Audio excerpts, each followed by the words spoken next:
Sorry, we had a small internet issue. It seems like it's it's struggling at the moment. It was working fine before, so hopefully it's coming back. But that means that our internet problem is still not solved. Okay, so now it should be a lot better though. Yeah, we just need a bit to wait for the connection to stabilize. But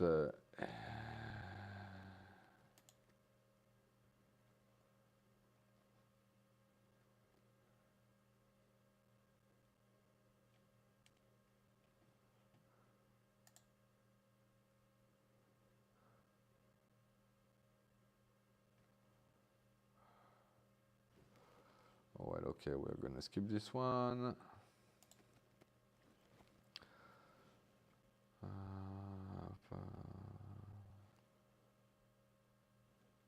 So normally now connection should be good. So yeah, basically what's like I've explained it several times, but in case you've missed it, upward trend is higher high and higher low, and downward trend is lower low and lower highs. And the rest of those the trend are basically called range, and it's a range is basically everything that's not either upward trend or a downward trend. Then now we are gonna go on Q&A because today there's no volatility, there's no need of trying to trade and just take a bad position because we feel pressure, we feel the live pressure. So it's gonna be like I've prepared like maybe 10, something like 10, 12 questions. So if you have any, don't hesitate to ask. So one of the question, the easiest question is what is a bull market, and then I'm going to talk about the bear market. But basically, a bull market is a prolonged period during which the price of a financial asset, like equity, index, cryptocurrency, stuff like that, rise steadily. In a bull market, it happens when investors are optimistic about the economy and the prospect of therefore they buy assets in the hope of future gain. It can be fueled by several factors, including low interest rate, accommodating monetary policy, strong corporate earning, good economic indicator, and they can last for months, years, but usually after a bull market, there tends to be a bear market. And a bear market then is a prolonged period during which the price of financial assets such as equity falls steadily. In a bear market, investors are pessimistic about the economy, the prospect of growth and stuff like that. Therefore, they sell assets to avoid further loss. There are several factors that can trigger a bear market, like an economy in recession, a corporation that fail their earnings, geopolitical tension, unforeseen event like COVID-19, for example. It's pretty hard to navigate. Bear markets are harder to navigate because like price can fall rapidly. It can be difficult to predict when the market begins to recover. Hence, sometimes you can take short while the market has already started to recover. Or sometimes you take short and it's the day the market corrects and everything. So bear market tends to be a bit more difficult to navigate than bull market, and that's why, for example, there's this famous quote by Warren Buffett that is, it's when the sea withdraw that we see who's swimming without their swimming shorts. So another question is what's volatility? Because we speak a lot about volatility. We want to trade when there's volatility, but basically market volatility refers to the amplitude of price variation in financial assets over a given period. A highly volatile market will see large price fluctuation in a short space of time, while a low volatile market like today will see slower, more stable price movement. There can be many factors that cause volatility: economic or political event, company publication, change in interest rate, emotional reaction of investor. High volatility kind of offers higher opportunity for profit, but it also entails increased risk for investors and traders. What is the volatility index?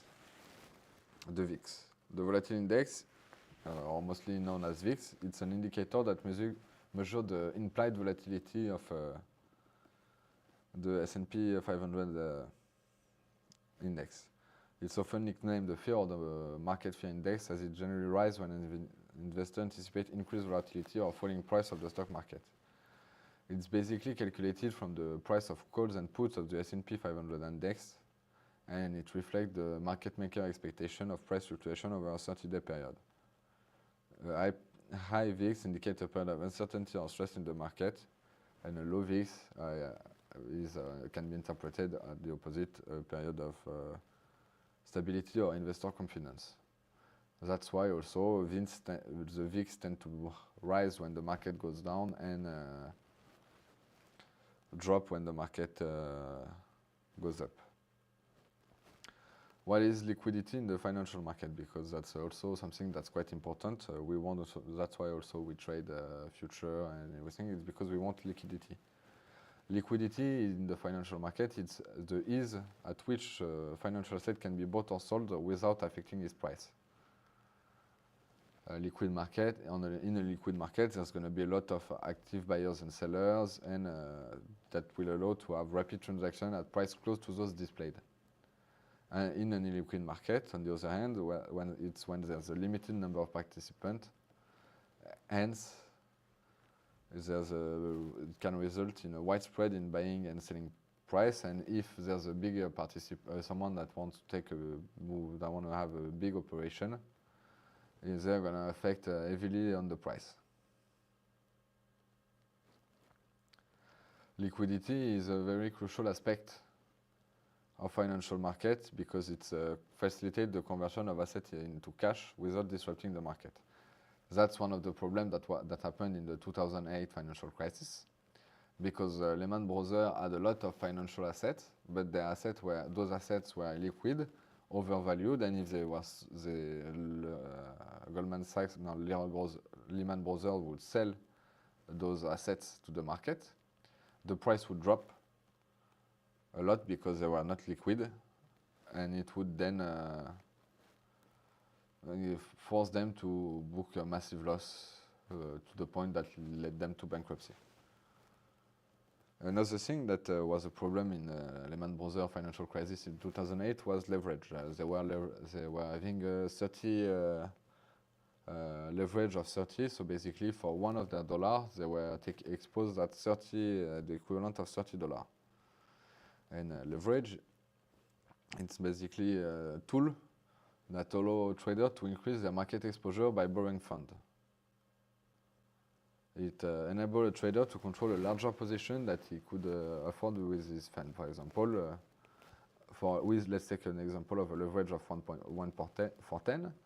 If the trader has 1,000 euro, he borrows 9,000 euros, and then he can take position for 10,000 euros. But then if the position loses 10%, he's going to lose all of his money. And therefore, the broker or the person who lend him his money is going to want him to cut this position so that he don't lose the money that isn't his. That's what we call a margin call. And before we talk about margin call, we're going to talk about what's margin and margin trading. Basically, margin it refers to the amount of money or asset that an investor must deposit with a broker to open a trading position. It's basically a security for the broker against potential loss. Like, for example, if you trade future, you don't need to have all the contract money in your wallet, in your broker account. You can have maybe a portion of it. That's margin. And margin trading, basically, it's you borrow money. It is that you borrow money from a broker to buy or sell financial instruments, and the goal is to amplify potential results. But also it increases the risk. Obviously, if it works in one side, it works on the other. And you need to when you're using margin, you need to maintain a minimum balance, and it's called the maintenance margin. If you don't, if it goes below, they're going to close your position. Or if they don't close the position, and if it's not automatically closed, they're going to issue you a margin call, which will basically require you to either deposit more fund or close the position. So to give a better explanation, what's a margin call? A margin call occurs when a broker asks a trader to add a financial instrument, no fund, to his trading account to cover potential loss and maintain sufficient margin. As the trader position declines, so as the trader loses money, the fund in his account is probably going to may become insufficient to cover potential loss. Therefore, to avoid the forced liquidation of his position, the trader may be required to deposit additional funds in his account, which is called a margin call. Margin calls are common when a trader position suffers significant loss, and they are used to protect both the broker and the trader of excessive loss, because if there wasn't any margin call, you could lose way more money than you have, for example. And then we're going to talk a bit about market structure and how market function works. And the first thing we're going to talk about is efficient market. Basically, when we say the theory of efficient market by, I forgot the name, but I think it's something Sama. As we know, it's a theory, but an efficient market. But basically, what's an efficient market? It's a market where asset price quickly and accurately reflect all available and relevant information. And in a completely efficient market, it's difficult for investors to make excessive profit by using public information, since asset prices are already adjusted accordingly. There are several forms like weak, semi-strong, and strong. And basically, the more efficient is the market, the harder it is for traders to generate profit. That's why also it's becoming more and more harder and harder for retail investors to generate profit. Is because of the market tends to be more and more efficient. From that, we can extract some kind of law, which is the law of one price. It's the principle. It's also known as the principle of valuation. It's a key concept, and it stipulates that a financial asset should have a single market price that reflects all available information. We can see where it's coming from. If an asset is valued differently in different places at different place or different time, arbitrage opportunity would arise. There would be opportunity to buy an asset at a low price in one place and sell it at a high price somewhere else. And therefore, you would buy it at the low price, which would raise the price, and sell it at the high price, which would downward the price. And in the end, they would align across all markets. And it's a fundamental principle underlying the efficiency of financial market. What those two law and theory state is that it's impossible to do arbitrage actually in finance. And what's arbitrage? Arbitrage, it's a finance in finance. Basically it's a strategy that takes advantage of price difference for the same asset on different market or different time. Basically, they do what the law of white price say was not possible. And now, since the market were not always efficient, there was very often arbitrage opportunity. For example, a famous one lately was what we call the kimchi arbitrage, where Bitcoin in Korea and Japan were more expensive than in the US, and you could buy Bitcoin in the US and sell it in Korea and Japan, and continue again and again. And the law of one price is basically says they should converge. And now arbitrage are performed by computer algorithm. Therefore, they are not. It's very, very, very difficult for retail trader or trader that are not highly sophisticated to identify and execute arbitrage and arbitrage opportunity. And those arbitrageurs, the ones that actually have those computer algorithms, etc., play a very important role. I was going to say fundamental, but yeah, very important role because they maintain market efficiency by aligning price and limiting risk-free profit opportunity by taking them. And so now we have our last two questions, and after that we are going to end our live because there's not a lot of volatility, and on top of that we seem to have a pretty bad internet.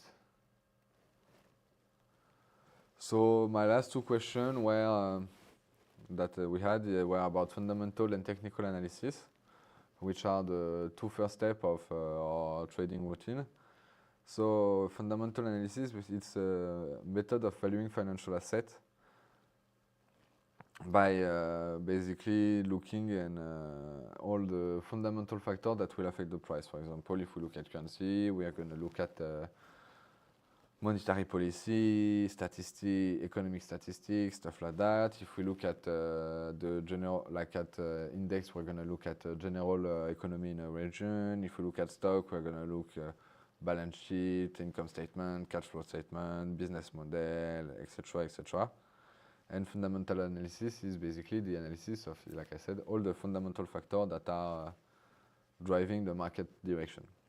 And then technical analysis, it's the study of price chart, volume, and technical indicator, and you use that to predict future market movement. And the theory behind technical analysis is that the history of price movement can provide clue to future move. There's several moves, but if we look at indicators, there's going to be like a moving average, a Bollinger Band, RSI, stuff. Otherwise, there's going to be the Japanese candlestick, and it's mostly and the shorter the time frame you're trading, the more technical analysis is important, and the longer the time frame you're trading is important, the more fundamental analysis is important. Well, thank you for everyone who bear with me during this live. Sorry for the poor quality. We're still gonna try to fix that for next time. Well, thanks. Don't hesitate to like and subscribe, hit the bell, turn the notification, and